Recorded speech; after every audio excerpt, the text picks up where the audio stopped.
Most of our teens are engaged in perfectly healthy, sometimes awkward, dating relationships. However, we know that unfortunately not all of them are safe. Indiana actually has a higher rate of teen dating violence than the nation. 1 out of 10 Hoosier high schools students are physically hurt on purpose by a partner. So think about that, physically hurt by people that they're supposed to like. 1 out of 8 experience sexual dating violence. That means that they were forced to do things that they didn't want to do by their partner. That can include kissing, but it can also escalate from there.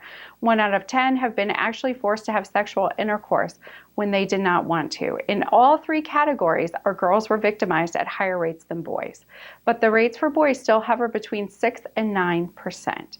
So again, when we look at these things, there is a decrease in the rate of girls who were forced into some of these activities than when they didn't want to, but the increase in teen boys. So again, our girls have gone down a little bit, the boys have gone up, but overall, we're still twice as high as the national rate. This is something that we as Hoosiers should be concerned about for our teens.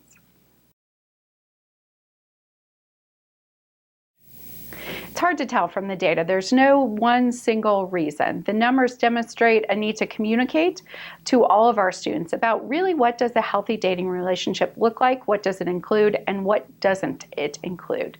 According to the Indiana Coalition to End Sexual Assault, there's still a cultural acceptance of violence against women and girls, particularly sexual violence. There's evidence that you shouldn't be wearing this or you shouldn't be wearing that, or girls being sent home when boys aren't for the similar issues.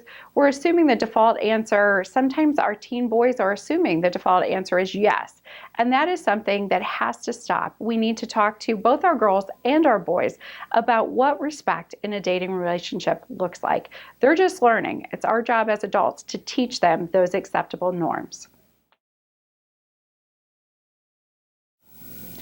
This is really one of those community-wide efforts where we need to make sure we're all on the same page. We need to promote those social norms that protect against violence. We can teach bystander intervention.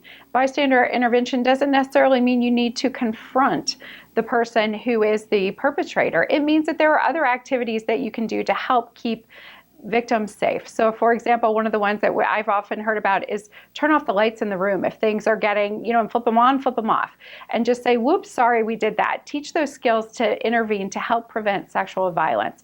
That means some social emotional learning, teaching safe, healthy dating relationship skills to adolescents. Talk to them about promoting healthy sexuality and empowerment-based training. Many times in talking to teens, both boys and girls, they ask really genuine questions about dating. They say, gosh, I didn't know that it was not okay to tell my girlfriend or boyfriend who they should be friends with or what they can wear.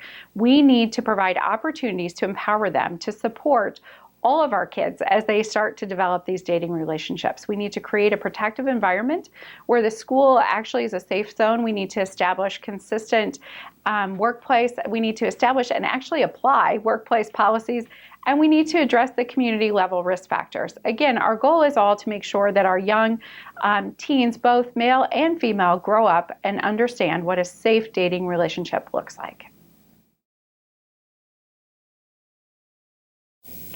First and foremost, call 911 if you feel like you're in danger. Go ahead and dial the number. You also want to get medical attention, even if you're not sure if you really need it. The cost of a forensic exam is covered by the state. The Indiana Coalition to End Sexual Assault also has a tremendous number of resources as well as a provider guide on their website, which is indianacesa.org. Again, indianacesa.org. There's also a national sexual assault hotline where you can just reach out any time of day and night and call and ask questions and get that support. That number is 800-656-HOPE, 800-656-HOPE. As daunting as it may sound, it is most often in the best interest of the victim to file a police report. Asking as a family and friend, as a family member or a friend, what can we do to support the victim? Be there for them, listen to them, believe them first and foremost. It takes an awful lot to reach out and share one of these horrific incidents. So support them by going to appointments, helping them set up counseling, and just being that supportive, kind ear can really go a long way.